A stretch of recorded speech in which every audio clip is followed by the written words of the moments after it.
Amém, irmãos.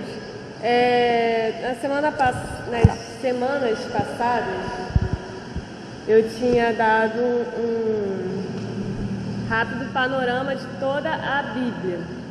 Hoje, e semana que vem, eu vou estar dando um resumo do Antigo hoje e mais detalhadamente, né, que eu já tinha dado antes, e do Novo agora não, semana que vem, mais detalhadamente. E por que isso? Por que eu estou dando um resumo da Bíblia? Porque a Bíblia é a nossa regra de fé e prática. É através da Bíblia que podemos conhecer a Deus. A fé vem pelo ouvir e o ouvir pela palavra de Deus. Então, somente através da Bíblia que nós podemos saber quem é Deus, quais são os seus atributos, suas características, como que Ele age. Conhecer um pouco de Deus, não totalmente. Deus é eterno, então não tem como conhecer completamente a Deus. Mas Ele quis se revelar a nós, e do que Ele quis se revelar a nós está na Bíblia. Não adianta as pessoas inventarem, ouvirem vozes da cabeça delas. Ah, não, eu acho, não tem isso. É o que a Bíblia diz, e não o que a gente acha. Até mesmo eu, qualquer pessoa achar. Mas sim o que a Bíblia está mostrando. Por isso que é tão importante, no mês de outubro, dia 31, vai ser comemorado o dia da Reforma Protestante, porque foi o dia que se estabeleceu, que começou, até um pouquinho antes, mas foi o dia que Lutero pregou as 95 teses na igreja, lá na Alemanha, que marcou essa retomada à palavra de Deus. Não são os monges, os padres, os papas, mas quem define quem é Deus, uma vez que a Bíblia já definiu. E foi um marco, nós somos frutos da Reforma Protestante.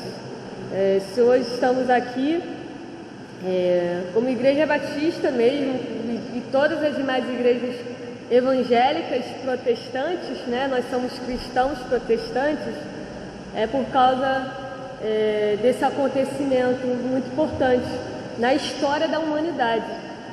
E a partir dali, Lutero estabeleceu, junto com outros homens de Deus e mulheres também, que a esposa de Lutero a Catarina Van Bora, foi extremamente importante também para a Reforma Protestante.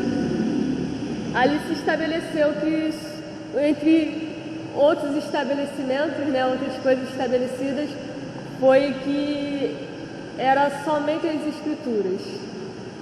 O que é isso? Eram os 5 solas, e um dos 5 solas é sola Escritura, somente as Escrituras. Porque senão fica bagunçado, Cada um diz uma coisa que acha. Não, é o que a Bíblia acha, e somente o que está na Bíblia. A gente pode colocar como doutrina, como um fato. Então, por isso que é importante a gente falar da Bíblia. E é importante que a gente conheça a Bíblia, saiba da resposta, da razão da nossa fé, da nossa esperança. Foi o que Pedro disse em uma de suas cartas. E como cristãos, a gente precisa conhecer muito bem a Bíblia para a gente saber responder qual é a nossa esperança, qual é a nossa fé, para a gente não ser enganado. Como que o pessoal que trabalha em banco, em mercado, eles sabem que uma nota é falsa, porque eles conhecem muito bem a verdadeira. Então, quando foge do padrão da verdadeira, eles sabem que a nota é falsa. Eles não ficam por aí.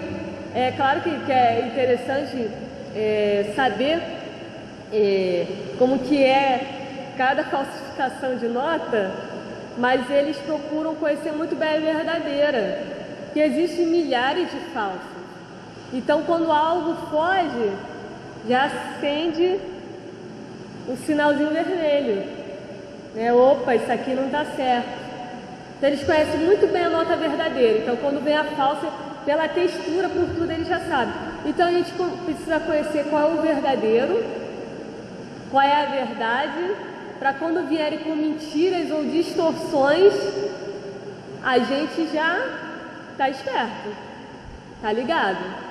Essa semana mesmo surgiu um pastor aí, que há muito tempo ele é só misericórdia mesmo, né? Se diz pastor, na verdade, mas ele disse que quando Jesus morreu, os discípulos ficaram tão atônitos que disseram ele ressuscitou.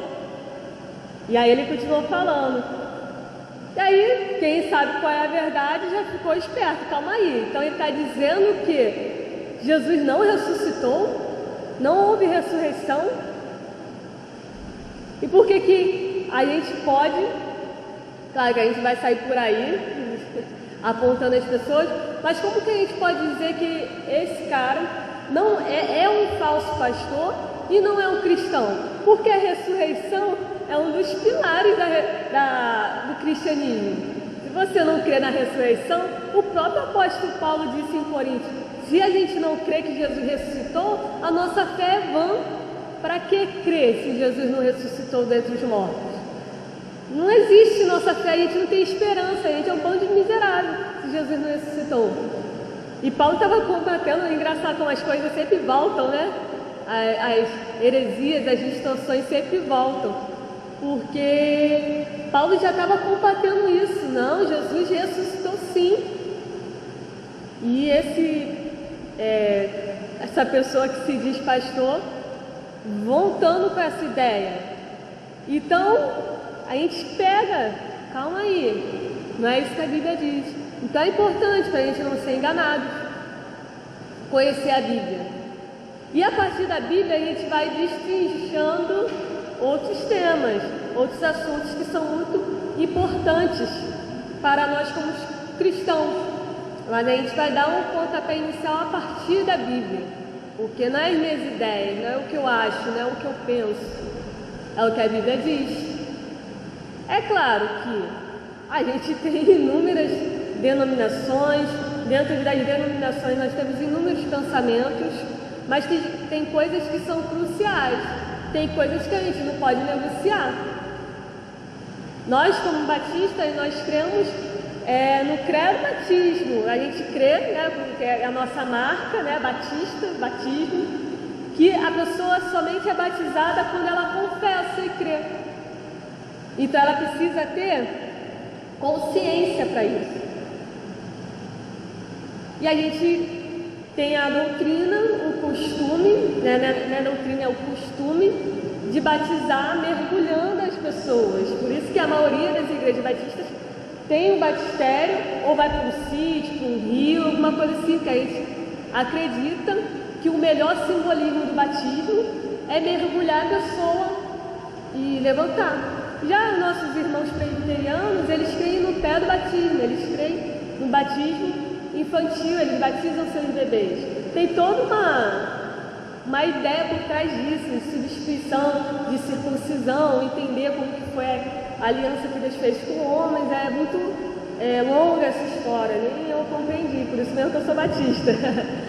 Mas eles creem nisso e eles batizam, né? Eles acreditam que a melhor forma de batizar é jogando água em cima da pessoa. Eles não mergulham as pessoas, eles jogam água. Inclusive, uma vez eu fui na presbiteriana de Olinda, em Nilópolis, aqui no Rio mesmo, e eu fui ver o Augusto Nicodemos, que é uma das grandes referências dos presbiterianos. Aí a igreja estava cheia, me colocaram bem assim, nos primeiros bancos para sentar. Aí eu fui com meu irmão e com uma amiga, e tinha mais 2 amigos que moram em Nilópolis mesmo, lá. Aí eu sentei sozinho, e eu estava pensando, gente, cadê o batistério dessa igreja? Eu nem me liguei. Aí eu fiquei, será que eles vão para um sítio, para um rio, uma cachoeira? Aí eu fiquei pensando, não tinha ninguém do meu lado para compartilhar o meu pensamento. Aí depois eu lembrei, não, ele batiza por aspersão, ele joga uma água em cima das pessoas.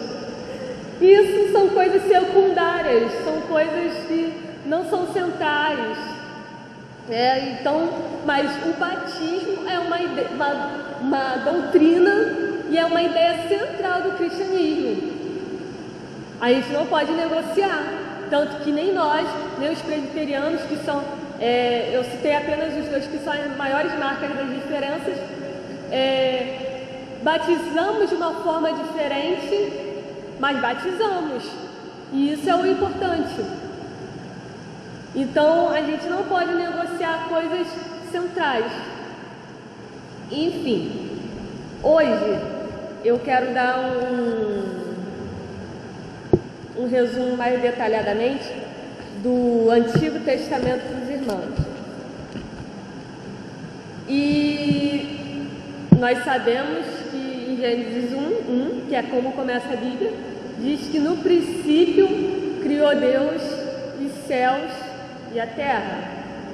Então a história começa do nada, então acontece algo extraordinário. Nós temos alguma coisa, que foi Deus quem fez, e nisso a gente vê a maravilhosa obra criativa de Deus. E é até um assunto que eu quero abordar bem mais lá para frente com os irmãos, sobre arte, sobre beleza, sobre estética, porque Deus é um artista. Deus gosta de beleza, é só olhar para a natureza, como é linda. Deus gosta de coisas estéticas, de coisas perfeitas, porque Ele é perfeito. Então, como é importante as artes, seja música, pintura, dança, porque Deus é um artista. E nós temos, ainda que agora meio borrada, nós temos a imagem de Deus. E a gente vê primeiro a criação inanimada, a água, a terra, o sol. Depois Deus traz a vida, vegetação, peixes, animais.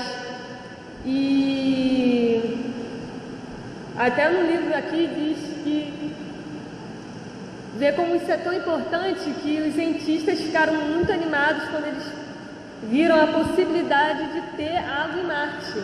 Porque se tem água, tem vida. Então, tudo que Deus faz é impressionante. E aí Deus faz também as pessoas, o ser humano, a sua imagem, para refletir o seu caráter. É isso que quer se dizer quando a gente é formado em imagem, conforme a semelhança de Deus. Deus colocou alguns atributos, a gente vai estudar isso também. Deus compartilhou alguns atributos do seu caráter, da sua personalidade em nós. Ainda que depois da queda do pecado a gente tem esse caráter, essa imagem meio distorcida, Mas, no capítulo 3, os primeiros seres humanos criados, eles desobedecem a Deus. E, em consequência, todo o cosmos, todo o universo, toda a Terra, ela é afetada também. E no capítulo 4 ao 6 de Gênesis, nós temos a história de desintegração, uma história horrível, O primeiro filho, dessa humanidade, Adão e Eva, Caim, matando seu irmão, e se estende esses absurdos até os dias de Noé, que eram dias tão ruins, que Deus decide eliminar aquela humanidade da terra. Algo interessante é que na Bíblia Deus diz que o ser humano se corrompe desde a infância. A gente acha muitas vezes que as crianças são inocentes. Não, elas não sabem o que fazem, tadinhas, elas não têm pecado. Elas têm pecado sim. Elas inclusive nascem pecadoras, nascem do pecado. Elas só não têm uma plena consciência do que elas estão fazendo. Mas quem tem filho ou quem conhece criança, convive com criança, sabe que a gente não precisa ensinar nada errado para a criança para ela fazer coisa errada. Não precisou nunca nenhuma mãe, nenhum pai ensinar o filho a fazer birra. a desobedecer, a falar não para suas ordens, às vezes criança que dá tapa em você, a colar na escola, a responder professor. Eu duvido que algum pai ou uma mãe ensine o filho a responder professores na escola, na igreja, de respeitar adultos. Então, ele já nasce pecador, ele nasce com uma plena consciência dos seus atos. Mas lá em Noé, os seres humanos estavam corrompidos desde a infância.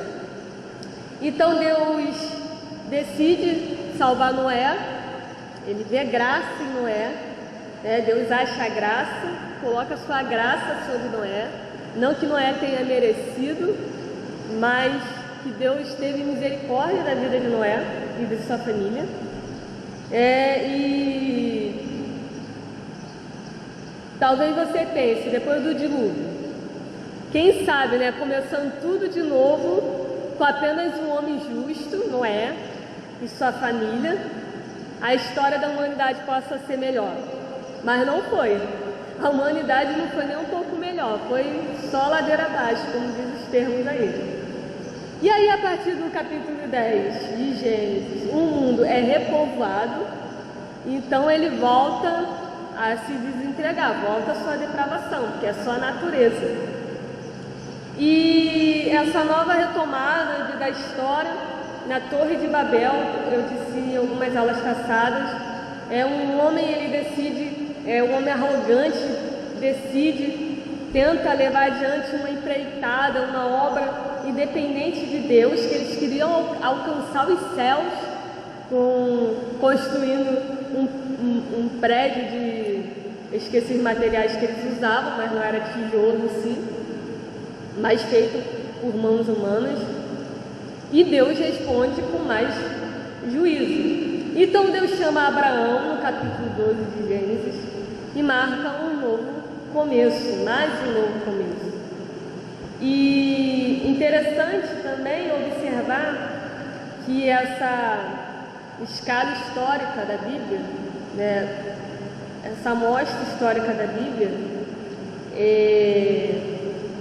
a maior parte da história do mundo, diz o autor aqui, Mark David, ocorreu antes dos dias de Noé, conforme é registrado em Gênesis 6. E ele diz que na segunda carta do apóstolo Pedro, ele se refere ao mundo antes do dilúvio como o mundo antigo, ou a era de então. Então é possível que impérios inteiros, cuja existência não podemos imaginar, tenham surgido e desaparecido no período que precedeu Noé. Ante mais o tempo transcorrido de Abraão até Jesus equivale ao tempo dos dias de hoje. O que ele quer dizer com isso? E é algo muito importante, que a ciência, ela não é inimiga da fé. Às vezes a gente pensa que a ciência é completamente inimiga da nossa fé. É claro que alguns usam para isso, mas sabiam que o dilúvio, ele é comprovado com a ciência? A ciência, ela comprova que houve uma grande inundação no mundo inteiro. Tem um pastor que ele é formado em química, em física, ele é um cientista, um pastor e cientista, que o nome dele é Adalto Lourenço. E ele fala sobre isso, e irmãos, espetacular. Ele fala como a ideia da Pangeia, que a gente tinha apenas um continente, e depois do dilúvio se separou. Tanto que a América do Sul, onde a gente mora, se encaixa perfeitamente na África, que era tudo um só. E foi encontrado um animal selvagem nativo da África, com dentro dele, ele mordendo, como se estivesse mordendo, uma árvore, uma folha também nativa da África, só que na Austrália. E é impossível ele ter sido da Austrália. Ele não tem como ter nascido lá, nem aquela árvore, aquela planta não tem na Austrália. Não é como se diz, o tipo de vegetação que tem na Austrália. Tanto é que quando colocaram lá na floresta amazônica um mico-leão dourado, não tem mico-leão dourado, né? É típico daqui, da Mata Atlântica. Então não tem como, né? Foi um vídeo aí que postaram essas semanas. Então não tem como. Isso mostra que o mundo era um só, era a Pangeia, um único continente. Então é provável que na época do dilúvio, aquele animal estava lá. E aí ele foi inundado e morreu nas águas do dilúvio. Então é interessante ver essas coisas, que a ciência ela não é inimiga da nossa fé. Às vezes a gente pensa, é claro que a gente precisa se preparar para isso, mas a gente às vezes despreza, fulano é crente, está fazendo química, fulano é crente, está fazendo física. Então isso aí é o mais perfeito ainda, que aí a gente prova mais ainda o quão verdadeira e real é a nossa fé. Por isso que a gente não deve desprezar as ciências humanas também, a sociologia, a história, as ciências sociais em si, né? A antropologia, porque isso tudo é importante para nós como cristãos, entender a sociedade. É claro que muitos estudos são corrompidos por conta dos nossos pecados, nós somos corrompidos. Às vezes a gente não acredita que a gente é tão ruim assim, tem gente que fala, não é possível que eu sou tão ruim assim. Mas são importantes essas ciências para nós como cristãos. A gente mostrar o quão real e comprovada é aquilo que a gente acredita. A Bíblia inteira ela é aprovada através dos estudos históricos, da arqueologia, enfim. Então é importantíssimo as ciências, tanto exatas, naturais e sociais para nós, como cristãos. E prosseguindo, Deus ele chama Abraão para ser o primeiro do seu novo povo. Deus deseja construir um povo para si e chama Abraão. E ele dá descendentes a Abraão, e por meio do neto de Abraão, que é Jacó, que depois ele é chamado de Israel, o povo de Deus começa a se tornar próspero. Após uma série de reviravoltas providenciais de Deus, o povo acaba sendo escravizado no Egito. E eles rapidamente se reproduzem e se tornam uma grande nação. Foi isso que incomodou os egípcios. Moisés, então, ele liberta, depois daquela história toda, Moisés liberta a nação de Israel, que ganha esse nome por causa do neto de Abraão, que era Jacó, depois virou Israel. Moisés liberta do Egito, aí Deus dá a lei a Israel, o que distingue, o que separa ele como um povo muito especial. Em seguida ele dá a terra que havia prometido, o lugar onde aquele povo escolhido deveria viver e demonstrar o caráter de Deus às nações, para mais uma vez exibir, mostrar o caráter de Deus. É interessante também que essa semana passou um jornal, algo assim, não sei aonde, mas que eles acharam sementes de tâmaras antigas. E aí os cientistas lá de Israel, eles acharam essa semente.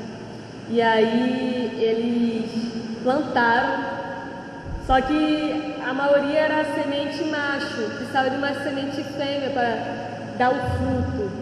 E aí tinha uma semente fêmea, cresceu e eles conseguiram dar frutos e falaram que eram muito bons. Nem imagina eles terem experimentado tâmara dessa época.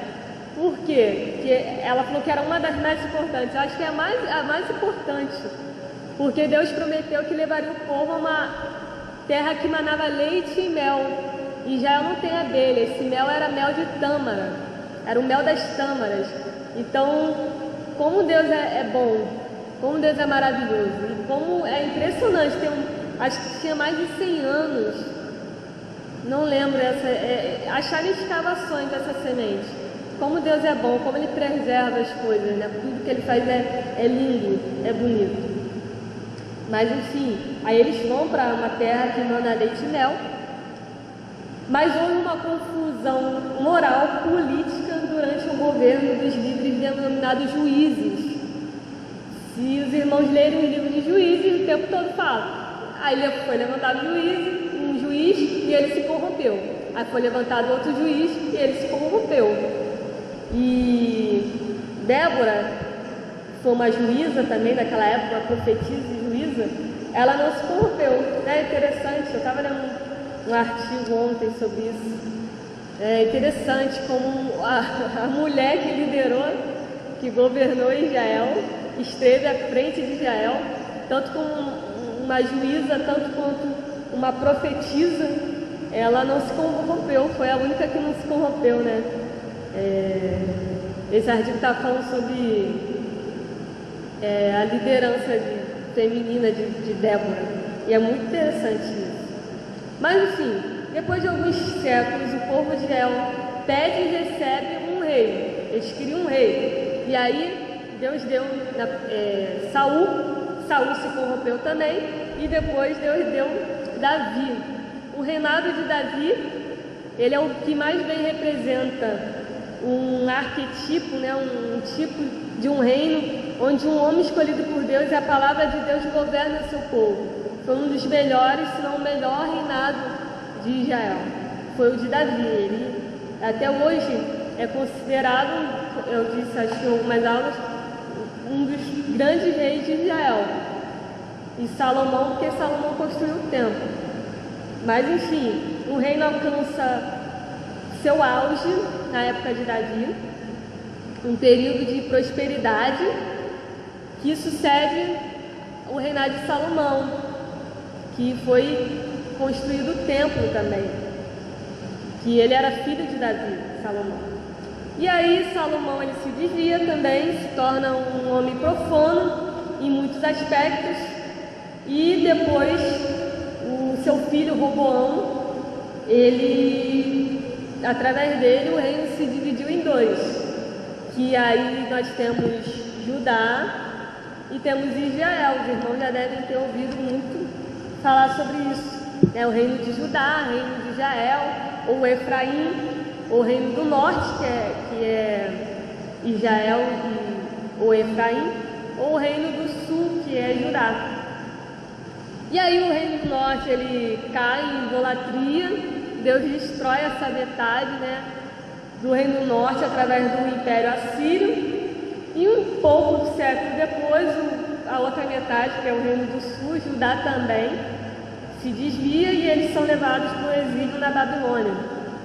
Diversas gerações viveram exiladas como escravos, quando então eles retornam para sua terra e reconstroem o templo e as muralhas de Jerusalém, que a gente vê bem ali em Esdras e Neemias essa história sendo contada, que Neemias reconstruiu os muros de Jerusalém. Porque quando alguém invade uma cidade, queria destruir uma cidade, derrubava aquilo que protegia eles, que eram os muros. Se alguém quiser tornar essa igreja, por exemplo, suscetível a invasões, derruba os muros que ela fica aberta, ela fica exposta. Então eles derrubavam os muros. E Jerusalém, quando eles voltaram, eles reconstruíram. E assim termina, bem resumidamente, a história do Antigo Testamento, com o povo de Deus bem reduzido, em uma posição de absoluto desespero e dependência de Deus. E aí estão os 39 livros do Antigo Testamento. E agora eu quero passar para os irmãos um breve resumo de cada livro do Antigo Testamento, o que ele diz. Como eu disse na outra aula, nós temos os 5 primeiros livros, que são os livros históricos, o Pentateuco e os livros da lei. E Gênesis, como a gente já falou bastante sobre Gênesis, a gente vê como o mundo foi criado, os seres humanos foram formados, o Jardim do Éden nos mostra Deus e o homem vivendo em perfeita paz, o que é algo que não voltaremos a ver até que venha a cidade celestial, a nova Jerusalém que desce dos céus, descrita em Apocalipse, no Novo Testamento. Mas essa paz, ela é devastada pela queda, pelo pecado. E Deus então dá início ao seu plano de salvação por meio de Abraão e seus descendentes. E no final do livro de Gênesis, o povo de Deus, a nação de Israel, acaba sendo escravizada no Egito. O livro de Êxodo, o seu resumo que dá prosseguimento a essa história do povo de Deus, desde a morte de José no Egito, passando pelo Êxodo. Êxodo é uma palavra em grego que significa saída, partida, ou se quiserem pesquisar num dicionário em português brasileiro, a gente vai ver que é uma saída em massa de um povo. É um êxodo, como a gente teve no Brasil, o êxodo rural, aquela galera que morava nas zonas rurais vieram em massa para as cidades. Isso é um êxodo, é sair, muita gente sair junta. Então, eles passam pelo êxodo, a libertação do Egito, e eles descrevem, em Êxodo, o livro de Êxodo descreve também a construção do tabernáculo no deserto, que é uma obra que simboliza a presença de Deus no meio do seu povo, simbolizava que Deus estava ali com eles. E Deus usa Moisés tanto para entregar a lei como libertar o povo do Egito. Em Levítico, o livro de Levítico, ele apresenta uma compilação das leis de Deus que foram entregues ao povo no deserto. Essas leis ressaltam o problema de como humanos iníquos, ímpios, pecadores podem se aproximar de um Deus santo. Eles mostram isso. E o tema do livro de Levítico, se a gente poderia colocar um tema, seria a santidade. A gente falou bastante aula passada e retrasada sobre a santidade de Deus. Talvez seria o tema de Levítico seria santidade. O livro de Números, ele relata predominantemente a jornada do povo de Israel até a Terra Prometida. Ele descreve ocorrências dramáticas de infidelidade por parte do povo, acompanhada da fidelidade perseverante por parte de Deus. O povo era infiel, mas Deus era fiel, porque ele não pode negar a si mesmo. Então Deus permanece fiel, mas o povo não. Em Deuteronômio, ele tem esse nome porque significa a segunda entrega da lei. Deutero é segundo e nomos significa lei. Então o povo chega ao fim da sua peregrinação no deserto, 40 anos andando no deserto.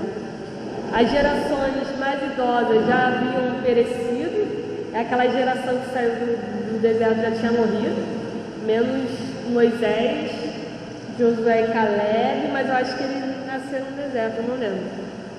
Mas Moisés veio de lá. Mas quando essa nova geração se prepara para entrar na Terra Prometida, Deus repete a lei para eles de novo. Olha só, vocês vão entrar numa terra que eu prometi, mas deixa eu relembrar vocês aqui a minha lei. E Josué descreve a conquista da Terra Prometida, como que eles entraram, conquistaram essa terra. E a repartição, como que foi repartida essa terra entre as 12 tribos de Israel. Jacó, ele teve 12 filhos. E cada tribo, cada descendente desses filhos recebeu um nome, se eu não me engano, menos José, mas José ficou entre Manassés e Efraim, que era o filho de José. E eles repartiram entre os descendentes de cada um desses filhos de Jacó e Israel. E o povo era comandado pelo seu sucessor, que leva o nome do livro, Josué. Já no livro de Juízes, ele vem seguido com uma crônica de 14 juízes que governaram Israel, ou as regiões ali de Israel, depois de Josué. O povo continuamente voltava à iniquidade, voltava ao pecado, e de um modo que esse período é muito bem resumido pela frase que eu disse antes, que está em Juízes 21, 25. Naqueles dias não havia rei em Israel, e cada um fazia o que lhe parecia certo. E aí levantava um juiz, ele se corrompia, e o povo voltava a fazer cada um achando que era certo, conforme a cabeça dele. Era um período de grande confusão lá. E aí, depois de Juízes, nós temos o livro de Ruth, que é uma história curta, porém sensacional, que conta o que aconteceu durante o período dos Juízes. E tem até um livro que é As Boas Novas em Ruth, A Redenção nos Campos do Senhor, que é do pastor Emílio Garovaldo, não sei falar o nome dele, Neto, que conta, ele mostra ali como o Evangelho está presente no livro de Ruth, inclusive toda a Bíblia. Mas ele mostra ali como que Ruth foi redimida, Boaz, toda aquela história lá, porque eles saíram da terra de Belém, eles saíram da casa do pão. Belém significa casa do pão, e eles saíram lá da providência de Deus. Então é muito interessante ver como o Evangelho está contido no livro de Ruth, né? Às vezes a gente não imagina isso, mas está. E ela funciona como história de anunciação do Antigo Testamento, preparando o caminho para o nascimento de Davi, porque ela era avó de Davi, se não me engano. E 1º e 2 Samuel são sobre o último juiz, conta a história do último juiz, nessa época dos juízes. E Samuel, que era o último juiz, Samuel foi o último juiz. E depois um rei, meio fajuto, né, que foi Saul, e um rei de verdade, que foi Davi. 1º e 2 Reis mudam de foco para o reinado de Salomão, filho de Davi, seguido pela história da queda de Salomão e de sua linha sucessória. Dali, um ou outro, muito raro, um rei seguia a Deus, tinha temor a Deus. E o reino se divide em dois, durante o período de Roboão, como dissemos, e daí para frente ele tem uma sequência quase ininterrupta, né? Quase total, seguida, sem parar, de quedas, de desobediência a Deus, com exceção de diversos reavivamentos dignos de nota.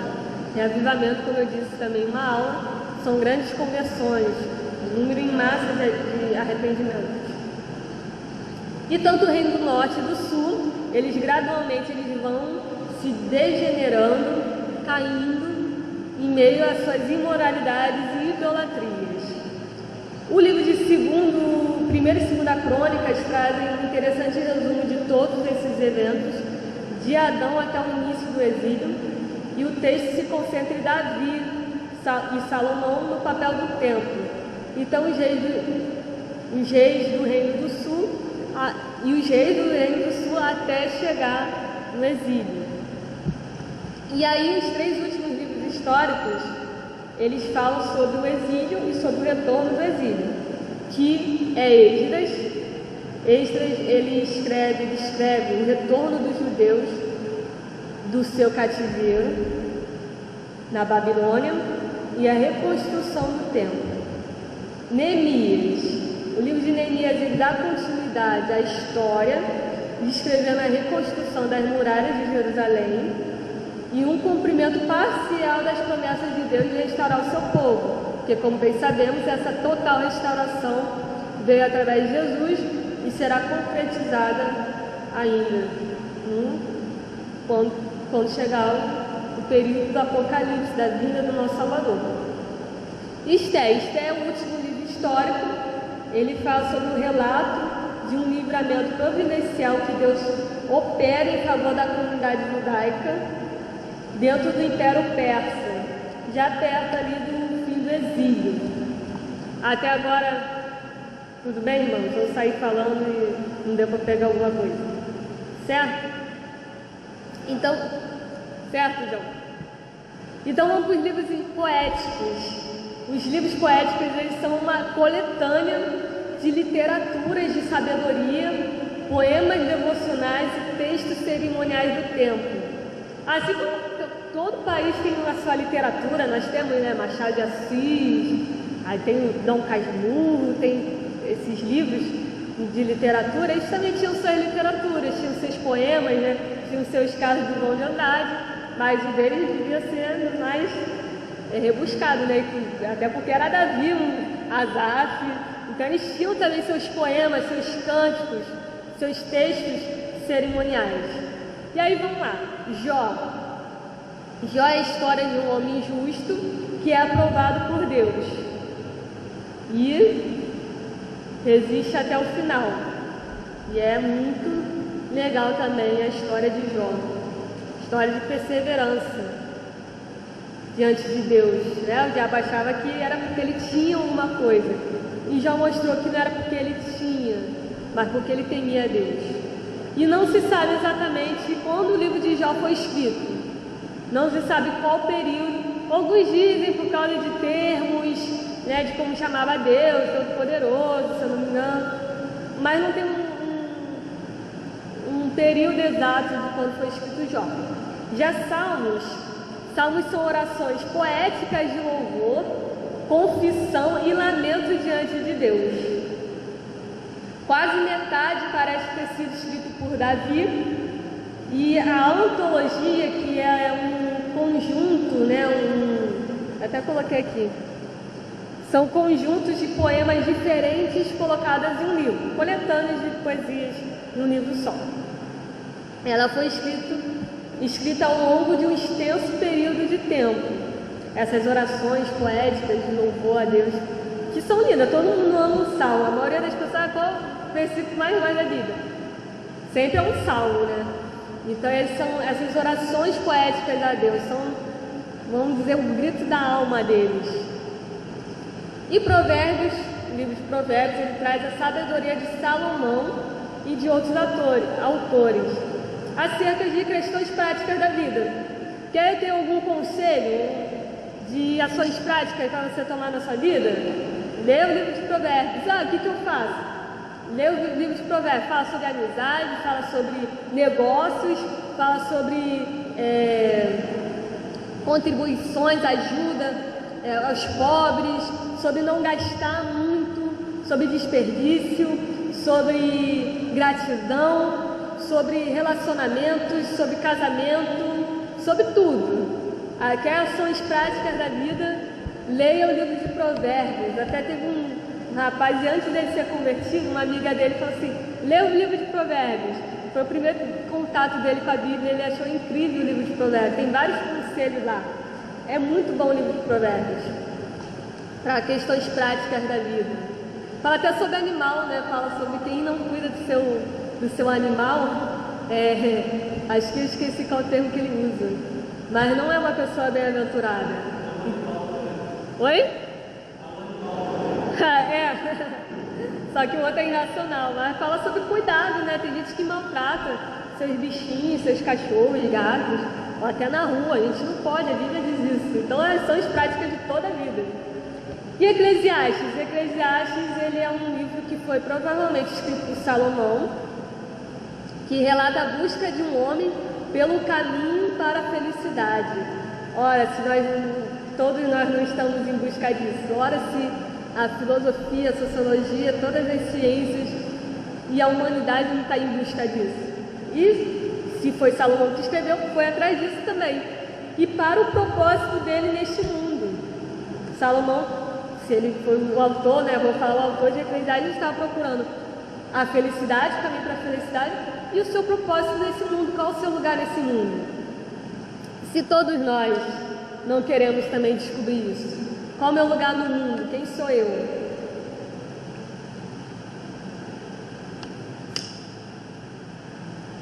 Para que eu sirvo? Para que eu nasci? Salomão, o autor de Eclesiastes, foi atrás disso. Então, parece um relato de um homem que desce a uma rua à noite segurando uma lanterna em sua mão, examinando diversos becos sem saída, enquanto comenta: isso não é bom, isso é bom, não, isso aqui não é bom. É sabedoria mesmo, ele se chama de pregador, sabedoria mesmo. Não, isso aqui é vaidade, né? Na verdade, ele chega à conclusão que tudo que a gente está correndo atrás é correr atrás do vento. Tudo que a gente busca correr atrás do vento é vaidade. E o final termina: tema a Deus. Tema a Deus. Esse é o propósito da sua vida.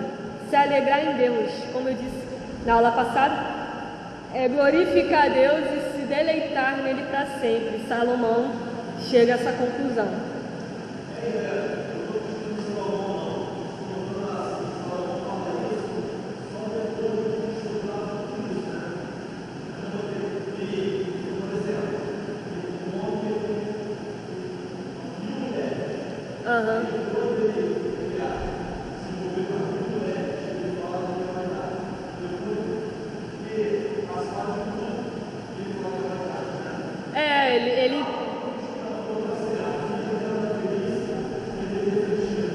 Eu acho que inclusive ele fala isso, que ele decidiu experimentar essas coisas e viu que era vaidade, que era correr atrás do vento. Ele fala, eu agi como um tolo, eu fui atrás disso tudo e percebi que tudo foi em vão, nada disso aí valeu a pena.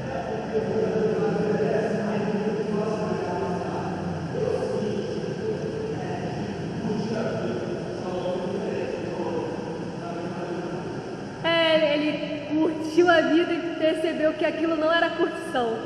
Ele percebeu que aquilo ali não era o que é a vida. Ele percebeu isso. Então ele, um cara experiente, vamos dizer assim, que dá conselho, porque o que é melhor?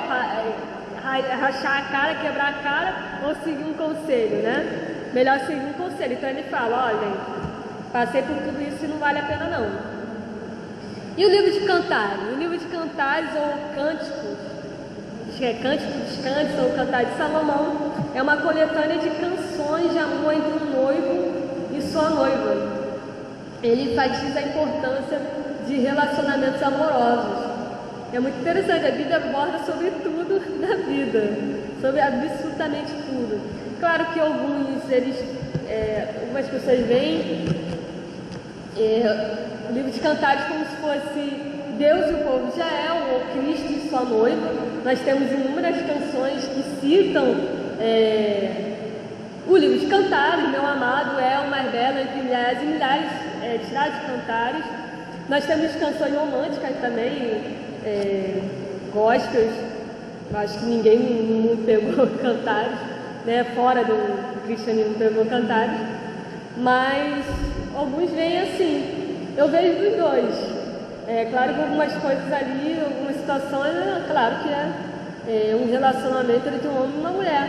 E outros dá pra gente pegar e fazer analogia entre agora, né, que são a igreja, o povo de Deus, entre Cristo e sua noiva. É óbvio que dá pra pegar os dois, se você quiser, mas tem gente que só vê como o noivo e sua noiva, e gente que só vê como Cristo e a igreja. Mas enfim, partindo para os livros proféticos, como eu disse em outra aula, é o comentário de Deus sobre a história de Israel. Os históricos são os relatos, os fatos, os poéticos são o que o povo sentia, o sentimento do povo, e agora é Deus falando o que ele acha. Claro que antes era Deus também, mas era Deus da primeira pessoa falando. E Isaías, o livro de Isaías foi um profeta do reino do sul, de Judá, e os primeiros 39, Isaías tem 66 capítulos, os 39 primeiros são compostos de profecias indicando o cativeiro, né, de julgamento, de juízo, vocês vão para o cativeiro, e os 27 últimos capítulos, eles apontam para uma futura restauração e redenção. Muitos chamam Isaías de uma mini-bíblia, porque se irmãos repararem, são 66 capítulos, aí a Bíblia tem 66 livros. Os 39 primeiros falam sobre o cativeiro, mostrando o cativeiro, o juízo de Deus. E o Antigo Testamento também tem 39 capítulos, e os 27 últimos sobre a restauração. E o Novo Testamento tem 27 capítulos também. Então muita gente chama de uma mini-bíblia, uma Bíblia dentro da Bíblia. E é muito interessante isso mesmo, como Isaías parece com uma Bíblia, né? Um Antigo Testamento e um Novo Testamento ali.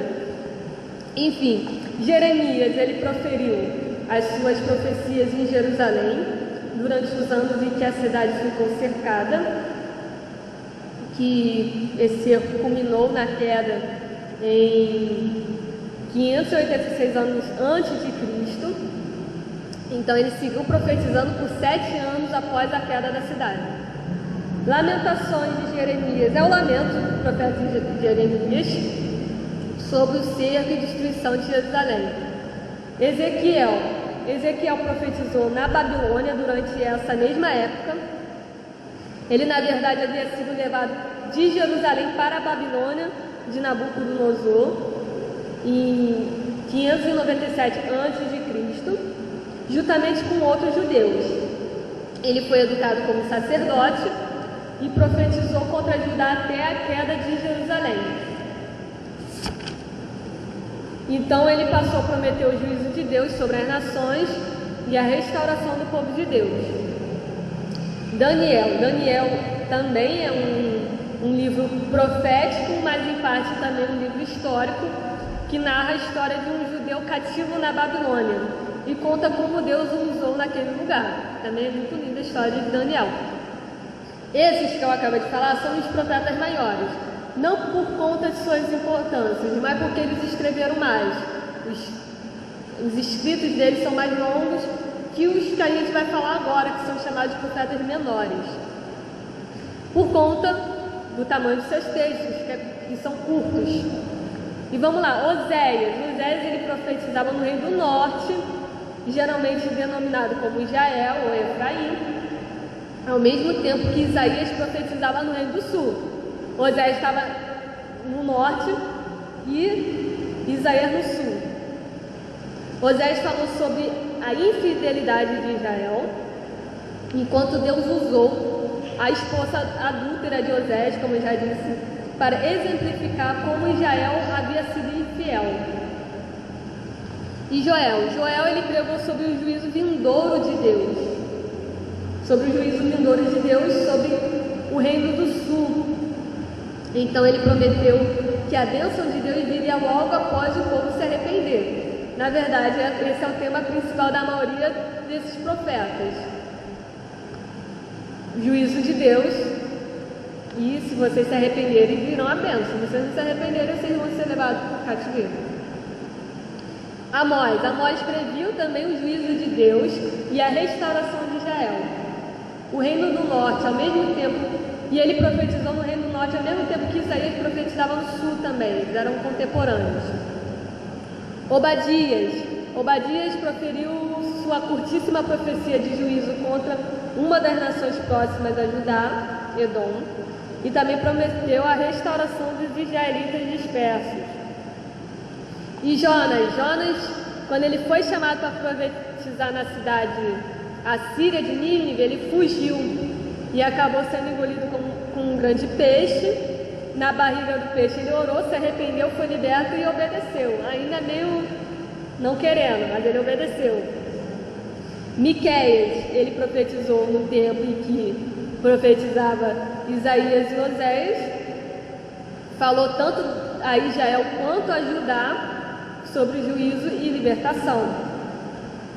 Naum viveu há cerca de um século após Jonas, falou contra Nínive a respeito do juízo vindouro de Deus e também prometeu uma libertação futura para Judá.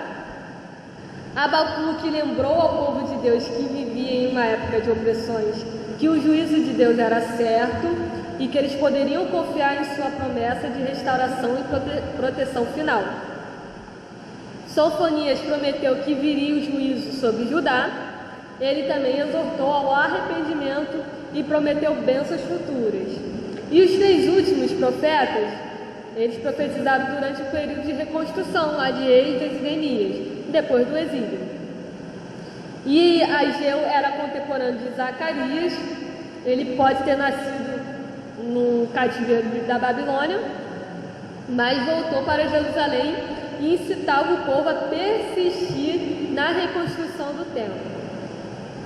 Zacarias, que era contemporâneo de Ageu, profetizou 2 meses após Ageu, apresentando uma série de sonhos extravagantes que atacavam a fadiga, o cansaço, a falta de energia e de motivação religiosa do povo e anteviu a era messiânica. Por fim, Malaquias, possivelmente contemporâneo de Neemias em Jerusalém após o exílio, também atacava a apatia do povo e prometia um Messias vindouro. Ele foi o último profeta do Antigo Testamento. E é isso, irmãos. O Antigo Testamento ele é importante para nós. Eu ia falar até um pouco sobre o pecado, sobre a expiação, mas eu já falei, depois eu volto a falar. Mas a história do Antigo Testamento é essa. Nós somos merecedores do castigo de Deus, mas Deus enviou uma redenção, nós somos culpados diante de Deus. Malaquias vai falar isso, mas Deus promete uma redenção. E por fim, talvez vocês pensem, por que a história do Antigo Testamento é tão longa? Porque, como diz em 2 Pedro 3,9, tem muita gente, muito grande, é muita coisa, que o povo fazia isso, aí voltava a fazer. Aí Deus exercia juízo e o povo não se arrependia. E é muito grande, Daiane, a história do Antigo Testamento. Por que é grande? Porque 2 Pedro 3,9 diz que Deus, Ele é paciente convosco e não quer que ninguém pereça, mas que todos cheguem ao arrependimento. E como diz em Romanos 3, Deus em sua paciência suportou os pecados anteriormente cometidos, para que Ele possa mostrar a sua justiça, ser o justo e o justificador de todos aqueles que creem em Cristo. E semana que vem vamos dar um resumo de cada livro do Novo Testamento. Vai ser mais curto, porque são 27. Mas eu espero que os irmãos tenham entendido. E eu fiz para que os irmãos também possam se despertar, se interessar por cada livro da Bíblia. Eu sei que algumas pessoas é difícil, dá vontade de pular as genealogias, mas não pule, também são importantes. Mas para despertar os irmãos, para que a gente possa juntos caminhar e aprender um pouco mais da Bíblia. É claro que alguns assuntos ficam soltos, mas a gente vai voltar a muitos assuntos para trabalhar apenas ele em uma aula só. E é isso. Alguém tem alguma dúvida?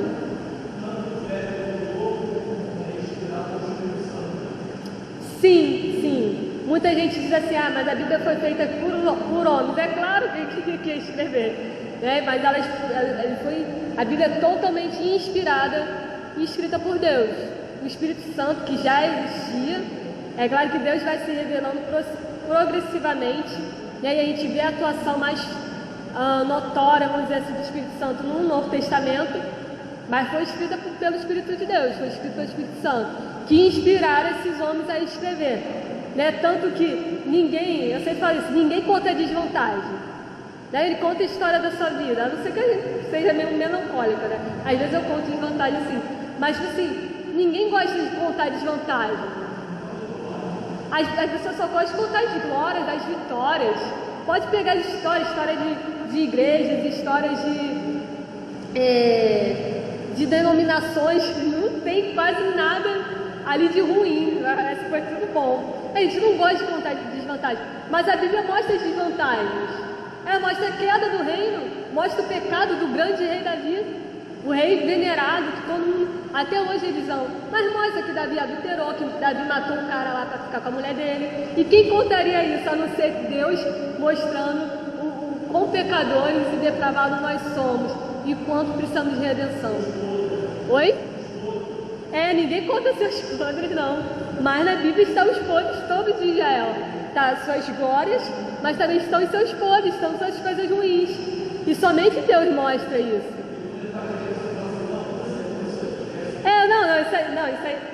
Teve uma época aqui que eu fiz isso, mas deixa isso pra lá, isso é outra história. Mas não, aqui tá todas as histórias. Porque Deus quis mostrar isso, que ninguém é perfeito, que todos nós precisamos de redenção. Não existe reino, rei perfeito, pessoa perfeita. Todos os pecados excluídos foram da glória de Deus. Talvez Romanos 3, 23 ao 26, 27, 28 ali, ele resuma bem o Antigo Testamento. E ele mostra isso, as glórias e as inglórias do povo de Israel. Em 6, a família de Davi, Davi foi o grande rei, mas como pai, a família dele era terrível, teve incesto, teve adultério, tem um monte de coisa, mas o interessante é que Jesus, ele é fruto, né? Por isso que a gente não deve pular as genealogias. A gente vê a genealogia de Mateus, Jesus, ele é fruto, ele é descendente de duas prostitutas, pelo menos que eu lembro, Raabe, e teve uma outra, e teve Salomão, que é fruto de um adultério, entendeu? Então, isso mostra que Jesus usa as nossas inglórias, nossas depravações, nossas quedas, nossas imperfeições, para apontar aquilo que é perfeito. A genealogia de Jesus podia ser perfeita, não podia? Só ter rei top, só ter cara top, só ter mulher que... Mas não, tem prostituta, tem adúlteros. Davi foi um adúltero. E Jesus é filho de Davi, como chamam no Antigo Testamento. Então ele mostra que ele pega as nossas imperfeições, nossas quedas, nossos pecados e restaura através do Filho dele, né? Não importa a nossa história, Jesus, ele não apaga. Muita gente Jesus apaga, né? Escreve uma nova história, escreve sim, só que ele mostra a antiga também, porque se é antiga não tem como mostrar a nova, não faz sentido a nova. Então Jesus pega as nossas imperfeições e mostra que somente ele é perfeito e que ele restaura todas as coisas. Não é, e também isso é importante, porque não é pelo que a gente faz. Porque se parar para pensar, uma prostituta, um adúltero, os adúlteros não eram dignos de ser descendentes, pais da genealogia do Cristo, do Santo de Deus. Não eram dignos, mas não é pelo que a gente merece, não é pelo que a gente faz, mas sim pelo que Deus faz nas nossas vidas. Por isso que é importante a graça, falar sobre a salvação, sobre Jesus, sobre a graça, porque a graça é favor imerecido. Eles não mereciam, Raabe era uma prostituta, ela não merecia estar na genealogia de Jesus, mas ela está para mostrar que não é pelo que a gente merece, não é pelo que a gente faz, mas pelo que Deus faz nas nossas vidas. A gente também nunca ia conseguir merecer, mas Deus mostra isso nas nossas vidas. Amém, irmãos? Então vamos orar? Deus, muito obrigado, Deus, por essa aula, Senhor, que é sempre bom, Senhor, falar sobre a Bíblia. Como diz o ano, sempre que a gente lembra da história da Bíblia, a gente se emociona, a gente não entende, Deus, quanto amor o Senhor tem por nós, quanta misericórdia a gente tem por nós. Por mais que sejamos pecadores, ímpios, adúlteros, prostitutos, o Senhor restaura, Senhor, a história. O Senhor restaura a história para a honra e glória do Teu nome. O Senhor muda as nossas vidas e mostra que realmente não somos dignos, não somos merecedores. Mas o Senhor faz todas essas coisas e nos salvou, nos mostra a graça, Deus. Muito obrigado por ter enviado Seu Filho Jesus, porque pela graça nós somos salvos por meio da fé, Senhor. Isso não vem de nós. É um dom Seu, é um presente Seu a nós. Então que possamos agarrar esse presente e estudar, se deleitar, deitar nesse presente, Senhor, dia após dia, e ver como impressionante, extraordinária, magnífica é a história da Bíblia, Senhor, e se apaixonar por ela, e ler ela todos os dias, Senhor, para que possamos te conhecer, prosseguir te conhecer, estar em Sua presença e cada dia mais perto dela, Senhor. Essa oração que eu te faço, em nome de Jesus. Amém. Passei do horário.